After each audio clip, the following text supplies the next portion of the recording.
Bonjour à toutes et à tous. Je suis ravie de vous retrouver pour cet éclairage. Il a été pensé tout spécialement pour celles et ceux qui, comme vous peut-être, se lancent dans l'enseignement de l'histoire en première secondaire. Et si vous n'avez pas de formation initiale en didactique de l'histoire, eh bien, pas de panique, on va explorer ensemble les clés de ce nouveau programme. Alors, quand on se retrouve face à une nouvelle matière, un nouveau programme, on peut vite se sentir un peu dépassé. C'est une réaction tout à fait normale, croyez-moi. Mais, et si on voyait ça différemment? Pas comme un obstacle, non, mais plutôt comme une formidable opportunité de construire quelque chose de vraiment neuf et de passionnant avec nos élèves. Allons-y. Il faut bien comprendre que la mission fondamentale de l'enseignement de l'histoire, aujourd'hui, a vraiment changé. On s'éloigne de plus en plus de la simple mémorisation, de cette accumulation de dates et de faits. Non, le véritable objectif, le cœur de notre métier, c'est de forger l'esprit critique de nos élèves. Cette phrase, elle est extraite du programme et je la trouve très parlante. Elle définit notre mission. En fait, notre rôle, c'est de donner aux élèves les outils pour décoder le monde qui les entoure, pour qu'ils deviennent des citoyens et des citoyennes éclairés, critiques et conscients des héritages du passé. Bon, maintenant, abordons un point un peu plus pratique, qui prête souvent à confusion au début. C'est la distinction entre ce qu'il faut enseigner et ce que les élèves doivent apprendre à faire.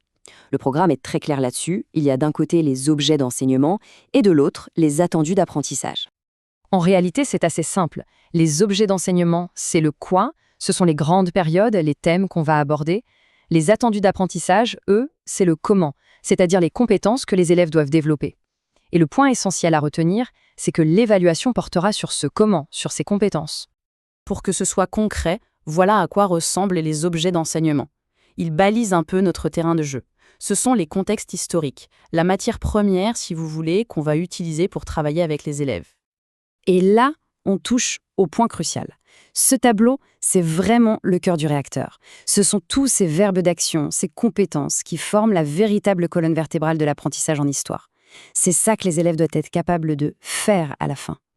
Alors, la question c'est comment on fait le lien entre les thèmes d'un côté et les compétences de l'autre? Eh bien, le programme nous donne un outil formidable pour ça. Ce sont les 3 axes d'apprentissage. Pensez-y comme la clé de voûte pour structurer absolument chaque leçon, chaque activité. Attention, ces axes, ce ne sont pas de simples catégories de rangement. Non, ce sont de véritables démarches intellectuelles pour apprendre à questionner le passé. Voyons un peu plus en détail comment ça fonctionne, en commençant par le premier. Le premier axe est absolument fondamental. Il s'agit d'apprendre à lire le temps. Ici, on va travailler sur la capacité à situer des événements les uns par rapport aux autres, à comprendre ce qui dure dans le temps, ce qui change progressivement et ce qui provoque une véritable cassure.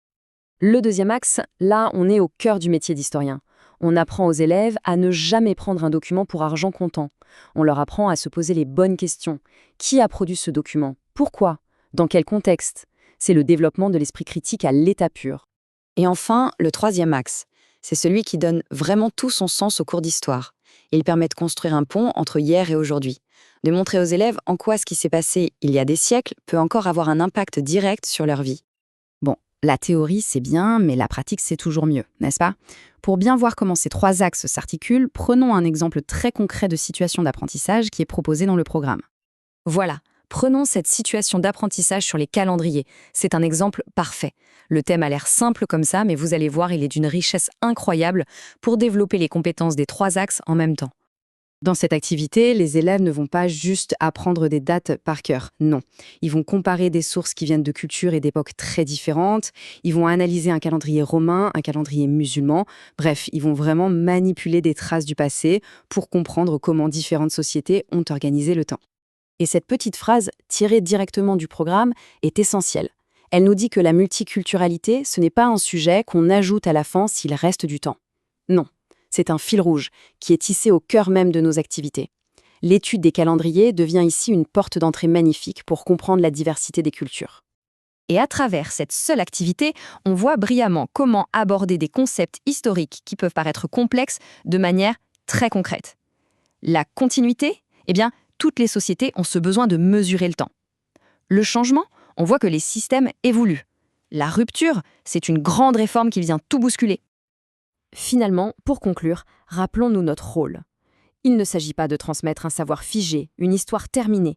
Il s'agit d'outiller nos élèves pour qu'ils puissent construire leur propre compréhension du monde avec un regard critique et nuancé. Donc si on devait résumer, l'important, ce sont les compétences. Les 3 axes, c'est notre boussole de tous les jours. La multiculturalité, c'est notre fil rouge. Et notre objectif final, c'est de transformer nos élèves en apprentis historiens, capables de questionner, d'analyser et de comprendre. La vraie question finale, ce n'est donc pas de savoir quelle histoire on va leur raconter. C'est plutôt de savoir quelle histoire, avec les outils qu'on leur aura donnés, ils et elles vont commencer à construire par eux-mêmes. C'est là, je trouve, que se trouve toute la beauté et l'ambition de notre mission.